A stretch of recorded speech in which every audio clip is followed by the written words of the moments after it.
Hello everybody, this is a Robin ex-listener, or Robin Buckley ex-listener, um, the one that I promised.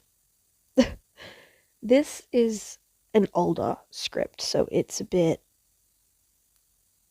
bad, but I really wanted to post Robin. She's amazing, and I really do need to make more female listeners, so here we go.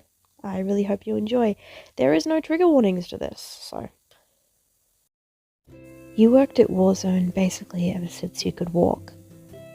Your parents owned the place, and because of that, you knew way too much about knives, guns, and explosives for someone your age. You were working the counter. The only one in the shop, actually. You appreciated your parents trusting you so much to leave you alone in a deadly shop with people that could possibly kill you, but these people could possibly kill you. There was only a few people in the shop this day. You recognized a few of them, like Jason Carver, Nancy Wheeler, Steve Harrington, and Dustin Henderson. You didn't know many people. You kept to yourself throughout high school. Nancy Wheeler came up to the desk, waving you over. Hey, what's your best shotgun? Your eyes widened as a big smile crossed your face. It doesn't really matter what you said about this place. Stuff like this, knives, guns, bombs, were your passion. And you were really good at what you did because of it. You pulled an average size shotgun. It was a Caltech KSG. I'd say this one. I'd say this one's good for you. It's a Caltech KSG 12 gauge pump action shotgun. It has 2 tube magazines, which are used for the gun to switch between manually. Each tube holds up to 2.75 inches maybe? I'm not quite sure. Showing Nancy the gun, and you showed Nancy the gun, pointing out how things worked and how she needed to use it. You gave the whole origin story behind it, which Nancy seemed pretty interested in. You gave her the gun to hold. 2 people came to the counter. It was Steve Harrington and a girl with short, dirty blonde hair. No. This knife is not it at all. It's dull, and the metal that the blade's made out of definitely isn't strong enough to hunt something. I doubt it could even withstand wood. You took the knife, looking it over. It was one of those donations you get. You didn't really like that people threw away used stuff like this. Sighing, you left the counter, walking up to the girl and Steve. How about you two come with me? I'll show you some good knives. You walked past them as Nancy kept inspecting the gun. Normally you wouldn't let a customer hold such a dangerous gun, but it was Nancy Wheeler. But if your dad found out, you were in trouble. Getting to the knives, you crouched down, grabbing a bigger knife. This baby is used for bear hunting and skinning. Super tough, very durable. You looked up at the girl and Steve. The girl quickly looked away. You smiled. Hey, I didn't catch your name. The girl jumped, looking around frantically for a second, as if there was someone else you were talking to. It was cute. Oh, me? Oh, I'm Robin Buckley. Robin Buckley is my full name, but you can just call me Robin. I don't mind. Steve looked like he was ready to facepalm as Robin went on. You put the knife in her hand, stopping her. It's very nice to meet you, Robin. I'm Listener, but you can just call me Liz if you want. Robin gave a goofy smile, holding the knife tight to her, close to her chest. Robin gave a goofy smile, holding the knife tight. You went back, grabbing more hunting knives and explaining them. Robin hung off your every word. After a while, Steve had settled on the first one you showed them, getting multiple, confusing you, but customers did what they want. As long as they bought it, it was none of your business. Walking back over to the counter, Robin and Steve in tow, you saw Dustin and two other people. One looked his age, maybe older, and the other one was definitely younger, standing with Nancy. Jason was there as well. He was talking to Nancy. Walking back behind the counter, you immediately rung up Nancy, who chose to get the gun. Everyone seemed to be buying everything with their own money, other than the gasoline, which they were buying together. It was Robin's turn. While ringing her up, you made eye contact. Your heart started to flutter and butterflies were tickling your ribs. Holding your breath slightly, you looked back at the price in front of you.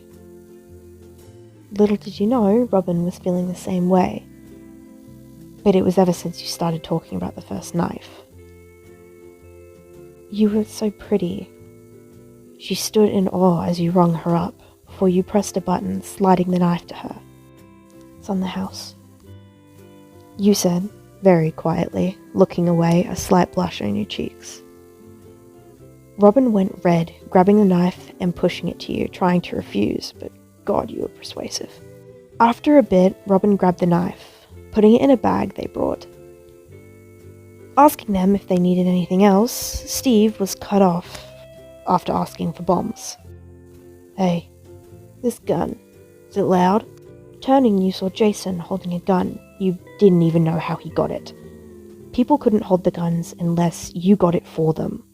Running over to him, you snatched the gun out of his hands. Sorry, but you cannot hold guns without permission, and I don't remember giving it to you. Putting the gun away safely, you walked back over to the group, getting the kids sorted out. Jason kept yelling at you to hurry up, and you could feel yourself snapping. I don't think everyone will be happy to hear Jason Carver is buying guns with Daddy's money. Robin snapped back. You looked at her awestruck. How did you... Come on, you don't even have a job. Robin winked at Jason, looking back at you. Seeing you staring, she buckled down slightly, before you gave her a huge smile, making her smile too. Walking over to Jason, you grabbed the most simple-looking, yet expensive handgun you could find, ringing it up. And if Robin was right, he wouldn't bother to check the price.